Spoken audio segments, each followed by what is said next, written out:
Hi there, my name is Pradeep Dhaliwal. Welcome to this MCAT Science Review video on chemical kinetics. We're going to start out with an explanation of reaction mechanisms. Then we'll go into the collision theory of chemical kinetics.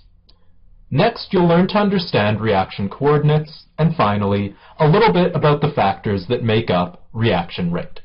By the end of this video, you'll be able to apply all of the principles of chemical kinetics to explain the rates of reactions. And you'll learn to answer questions such as, which of the following shows a possible reaction coordinate for an exergonic reaction?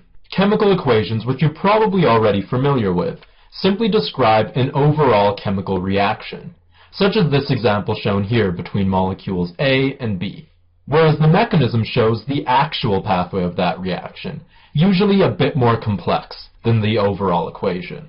One major difference between the mechanism and the equation is that the mechanism includes the intermediates, molecules which are created during the course of the reaction, but then are also used up before the reaction finishes. And you should notice that if you eliminate the intermediates from this reaction, then the mechanism is just the overall net equation. The rate determining step of the mechanism is so called because it's the slowest step, and so it acts as a bottleneck, controlling how fast that overall reaction can move forward.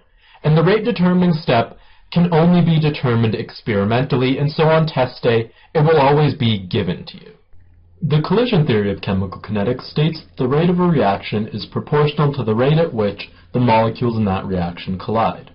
Of course, as you just saw, not every collision will result in a reaction. In order to successfully combine, the particles need to collide both at the correct orientation and with enough energy to overcome the activation energy or energy barrier, which is the minimum amount of energy needed to start the reaction. And so a simple formula to explain the rate of the reaction is that it's directly proportional to Z, the rate at which the particles collide, and F, the frequency with which those collisions have the correct orientation and energy. The Arrhenius equation describes the rate of reactions in a bit more detail.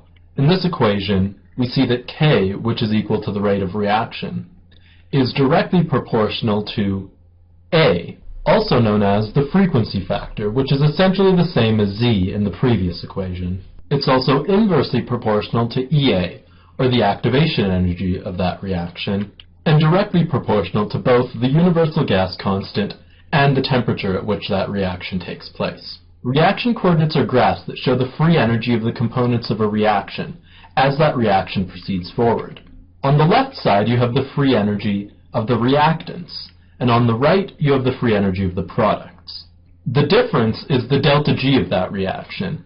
In this case, it's negative, and so you have an exergonic and spontaneous reaction, which releases energy. On the other hand, you could have a reaction coordinate that looks like this. In this case, delta G is positive, indicating an endergonic and non-spontaneous reaction, which requires energy. The difference between the initial energy and the peak of the graph describes the energy barrier of that reaction, and at the very top point is where the reactants exist in the transition state, the theoretical highest energy state of that reaction. And it's important to keep in mind that the transition state isn't actually scientifically observable. There are a number of ways that scientists can increase the rate of a reaction. If you're looking at concentration of reactants, the higher the concentration, the more collisions, and so the higher the rate of reaction will be. And here you can think back to the term A in the Arrhenius equation. With temperature, the higher you go, the more energy there will be in the collisions, and the higher the rate of reaction will be. In this case, you can think of T in the Arrhenius equation. And there is one caveat here. If you get to a temperature so high that you cause denaturation of enzymes necessary to the reaction, then your reaction rate is going to suddenly drop. And speaking of enzymes helping the reaction, if you add a catalyst, you're going to lower the activation energy without consuming that catalyst. And so again, the reaction rate is going to be increased.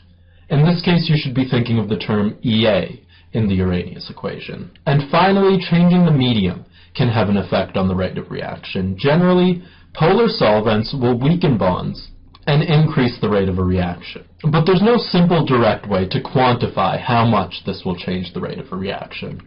Now that we've reached the end of this video, let's come back to the question from the beginning. Which of the following shows a possible reaction coordinate for an exergonic reaction? Well, if the reaction is exergonic, we know that we're looking for a case in which the products have less free energy than the reactants, and so A and B are out.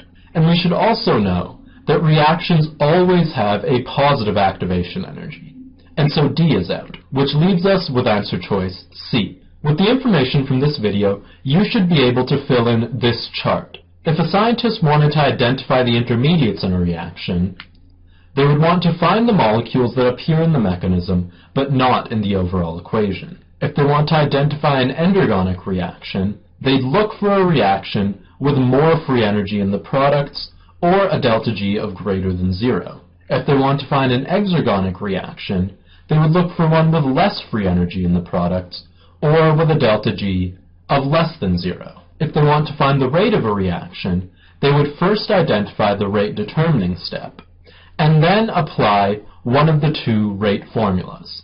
And if they wanted to increase the rate of that reaction, they could increase reactant concentration, increase temperature, use a polar solvent, or add a catalyst. Now you should have a solid understanding of reaction rates and reaction mechanisms, because this is the end of this video. If there's anything you're still confused about, feel free to go back and rewatch it. Best of luck on your MCAT.